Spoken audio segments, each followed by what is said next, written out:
Back to Bhavani lifestyle. இன்னைக்கு Rakshabandhan, happy Rakshabandhan. நானும் ராக்கி வந்திருக்கேன். இன்றைக்கி சகோதர சகோதரி தினம். இன்றைக்கி சகோதரி அனைவரும் அவங்க சகோதரருக்கு ராக்கி கட்டுவாங்க. நான் கட்ட முடியாது, ஏன்னா என் தம்பி ஊரில் இருக்கார். நான் வருஷம் அனுப்புவேன். இந்த தடவை பல டென்ஷன்னால என்னால் அனுப்ப முடியல. அதனால் வாங்கி தம்பியை நினச்சி நம்ம பிள்ளையாரப்பாக்கும் குட்டி கிருஷ்ணரும் கட்டிடலாம். நான் எப்போவுமே என் தம்பிக்கு கட்டினாலுமே வீட்டில் சாமிக்கெல்லாம் கட்டுவேன். அது எல்லாருமே ராக்கி வந்திருக்காங்க. வாங்க நான் எந்த ராக்கி சாமிக்கு வாங்குறேன்னு பார்க்கலாம். भगवान को बांधते छोटा वाला राखी இதுதான் வாங்க போகிறேன். இது 1 ரூபா 10 வாங்கிக்கலாம். நம்ம தம்பியை நினச்சி நம்ம சாமிக்கு கட்டிடலாம். எந்த உறவு நம்ம இருந்தாலும் சாதிக்க முடியாது. ஆனால் சகோதர உறவு நம்ம கூட இருந்தால் சொல்லேगा மிக்ஸ் में दे दो. சகோதர உறவு இருந்தால் நம்ம எதை வேணாலும் சாதிக்கலாம். ஆனால் அது எல்லாருக்கும் அமையிறது கஷ்டம். 10 ரூபாய்க்கு வாங்கியாச்சு. நீங்கள் உங்கள் ஊரில் தேங்க்யூ உங்கள் ஊரில் எந்த செலிப்ரேட் பண்ணுவீங்களா சொல்லுங்கள். மும்பையில் ரொம்ப ஸ்பெஷலாக கொண்டாடுவாங்க. மும்பையில் ஒரே ஃபெஸ்டிவல் தான். இப்போது ரக்ஷாபந்தன் போனால் கிருஷ்ண ஜெயந்தி வரும், தையண்டி வரும், பின்ன அதுக்கப்புறம் நம்ம பிள்ளையாரப்பா வருவார். வாங்க நம்ம வீட்டுக்கு போகலாம். இன்றைக்கி நான் என் தம்பியை ரொம்ப மிஸ் பண்ணுறேன். நாங்கள் 5 பேர் அக்கா தங்கச்சி. நான் தான் கடைசி. என் தம்பி 6வது. எங்கள் அம்மா தவமாக இருந்து என் தம்பி 6வது பிள்ளைய பெற்று எடுத்தாங்க. இன்றைக்கி நாங்கள் 6 பேர் 6 திசையில் இருக்கோம். ஆனால் 4 அக்கா தங்கச்சி மட்டும் நாங்கள் மும்பையில் இருக்கோம். ஒரு அக்கா கேரளாவில் இருக்காங்க, தம்பி நார்வேலில் இருக்காங்க. வாங்க வீட்டுக்கு போகலாம். அதே மாதிரி ஃப்ரெண்ட்ஸ், எனக்கு 2மே ஆம்பளை பசங்க. என் 2 ஆம்பளை பிள்ளைங்களுமே எங்கள் அக்கா பிள்ளைங்க தான் ராக்கி கட்டுவாருங்க. இந்த வருஷம் என் சின்னவர் அமெரிக்காவில் இருக்கார். பெரியவர் வேலை நிமித்தமாக சிறுடி போயிட்டார். இந்த நாள் எனக்கு மறக்கவே முடியாது. நாங்கள் அவ்வளோ செலிப்ரேட் பண்ணுவோம் எங்கள் அம்மா இருக்க காலத்தில். எனக்கு வீட்டுக்குள்ளே கொடுமையை தாங்க முடியல. இப்போ தான் நான் கீழே கடைக்கு போனால் அதுக்குள்ள இந்த பெட்டை எடுத்து போட்டு இப்படி கிழிச்சிருக்கேன். அன்னைக்கு தான் கிழிச்சான்னு எல்லாம் தச்சு வச்சேன். கஞ்சியெல்லாம் பாருங்க. எங்கவா நம்மளை தேடி இன்றைக்கி யாருமே வரலையேன்னு வருத்தப்பட வேண்டாம். நம்ம முன்னோர்லாம் நம்மளை பார்க்க வந்துட்டாங்க. இதை விட பெரிய பாக்கி எனக்கு என்ன இருக்குது. வாங்க பிஸ்கட் கொடுக்கலாம். இன்னைக்கு காலையிலேருந்து எனக்கு ரொம்ப மனசு ஒரு பாரமாக வருத்தமாகவே இருக்குது.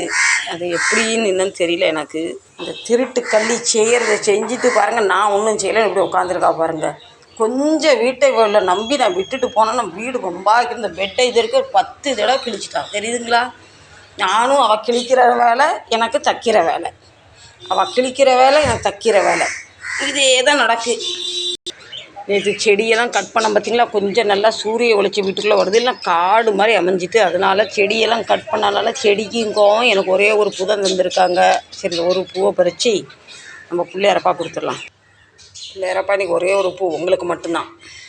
நம்ம எந்த ஒரு நல்ல செய்தியுமே நல்ல ஒரு விஷயமே நம்ம பிள்ளையாரப்பாலேருந்து ஆரம்பிக்கணும். ஏன்னா இவர்கிட்ட நம்ம உத்தரவு வாங்கிட்டு தான் மற்ற தெய்வத்தோட அனுகிரகம் கிடைக்கும். அதுக்கு அடுத்து நம்ம குலசாமி உத்தரவு கொடுத்தா தான் மற்ற இஷ்ட தெய்வமும் நமக்கு துணை பண்ணுவாங்க. இப்போ நம்ம குலசாமிக்கு ஒரு ராக்கியை கொடுத்துருவோம். நீங்களும் யாரும் ஃப்ரெண்ட் நமக்கு கூட பிறந்த சகோதரன் இல்லை சகோதரன் தள்ளி இருக்கான்னு வருத்தப்படாதீங்க. அடுத்து குட்டி கிருஷ்ணன்ட்ட வருவோம். குட்டி கிருஷ்ணனோட கதை ரொம்ப பெரிய கதை. அது எனக்கு ஃபுல்லாக சொல்ல தெரியாது. இவர் யாரை பார்த்தாலுமே காதலியாக தான் ஏற்றுப்பாராம், சகோதரி ஏற்றுக்க மாட்டாராம். ஆனால் இவர் காதலியும் அதிகம் அப்படின்னு சொல்கிறாங்க. அதனால் பிரம்மா விஷ்ணு இவருக்கு ஒரு சாபம் கொடுத்தாராம். இனி எந்த பெண்களுமே உனக்கு ராக்கி தான் கட்டுவாங்கன்னு. இது ஒரு ஐதீகம். எங்கள் பாட்டி எங்கள் அம்மாலாம் சொல்லி கேள்விப்பட்டிருக்கேன்னு ஃபுல்லாக சொல்ல தெரில. சரி, நான் தப்பாக எதுன்னு சொல்லிட்டேன்னு கமெண்ட் பண்ணிடாதீங்க. எனக்கு தெரிஞ்சதை நான் சொன்னேன், சரிங்களா? இதில் எவ்வளோ உண்மை பொய்ன்னு எனக்கு தெரியாது. அடுத்து நம்ம முருகப்பெருமானுக்கு ஒரு ராக்கி, சாயப்பாவுக்கு ஒரு ராக்கி, நம்ம ஏழுமலையாருக்கு ஒரு ராக்கி, இங்கே நம்ம பிள்ளையாரப்பாவுக்கு ஏழுமலையாருக்கு ஒரு ராக்கி ஷேர் பண்ணி எடுத்துக்கிட்டோம், சரிங்களா? இங்கே எங்கள் காவல் தெய்வம் எங்கள் குலசாமியோட பிடிமண் வச்சு நாங்கள் வழிபடுவோம். இவர் ரொம்ப எங்களுக்கு துணையாக இருக்கார். நீங்களும் வழிபடுவீங்களா? கமெண்ட் பண்ணி சொல்லுங்கள். இங்கே நம்ம மகாலட்சுமி தாயாருக்கு ஒரு ராக்கி வச்சுக்கலாம். அடுத்து இந்த வீடியோட ஹீரோ எங்கள் செல்லப்பாக்கு ஒரு ராக்கி வருஷம் எங்கள் மருமக எங்கள் பேத்தி கட்டுவாங்க.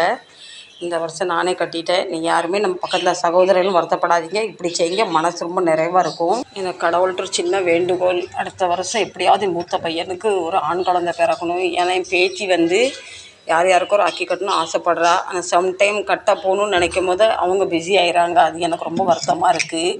இன்றைக்கி என் 2 ஆம்பளை பிள்ளைங்களுக்கும் கூட பிறந்த சகோதரிகளும் வருத்தம். என் பேத்திக்கு அந்த வருத்தம் வரக்கூடாது. கூடி சீக்கிரம் எனக்கு ஒரு பேரப்பிள்ளை வேணும்னு வேண்டிக்கிறேன். நான் போன வருஷம் இது வேண்டினேன். கூடிய சீக்கிரம் ஆண்டவர் என் ஆசையை பூர்த்தி பண்ணணும். கடவுள் வந்து சோதிப்பார், ஆனால் கண்டிப்பாக கைவிட மாட்டார். வேறப்பா குலசாமியே, எனக்கு நிம்மதி மட்டும் தாங்கப்பா. என் குடும்பத்தில் சீரும் செழிப்பும் பொங்கி வரும். மகாலட்சுமி தாயே, ஏழுமலையானே, துணை பண்ணுங்கப்பா. ஃப்ரெண்ட்ஸ், இன்றைக்கி என்ன மாதிரி எத்தனை பேர் மனபாரத்தோடு இருக்கீங்கன்னு கமெண்ட் பாக்ஸில் பதிவு பண்ணுங்கள். சரி ஃப்ரெண்ட்ஸ், பதிவு உங்களுக்கு பிடிச்சிருக்குன்னு நினைக்கிறேன். கண்டிப்பாக சப்போர்ட் பண்ணுங்கள். எதுவுமே வாழ்க்கையில் வந்து கொஞ்ச நாள் தான், சந்தோஷமும் கொஞ்ச நாள் தான், கஷ்டமும் கொஞ்ச நாள் தான், நிம்மதியும் கொஞ்ச நாள் தான். எல்லாமே சொல்லுவாங்களே, ஒரு உணவில் வந்து உப்பு, புளி, காரம், துவர்ப்பு எப்படி வேணும், அதை மாதிரி நம்ம வாழ்க்கையில் நடக்குது. எல்லாமே நம்ம பேலன்ஸ் பண்ணி கொண்டு போகணும். இந்த வீடியோ பிடிச்சிருந்தா கண்டிப்பாக சப்போர்ட் பண்ணுங்கள். மீண்டும் நல்ல ஒரு vlog-இல் உங்களை சந்திக்கிறேன். அது வரைக்கும் உங்களிடம் வந்து விடைபெறுவது உங்கள் பவானி லைஃப் சென்டர். பாய் பாய். इसकी बाय बोल, बाय।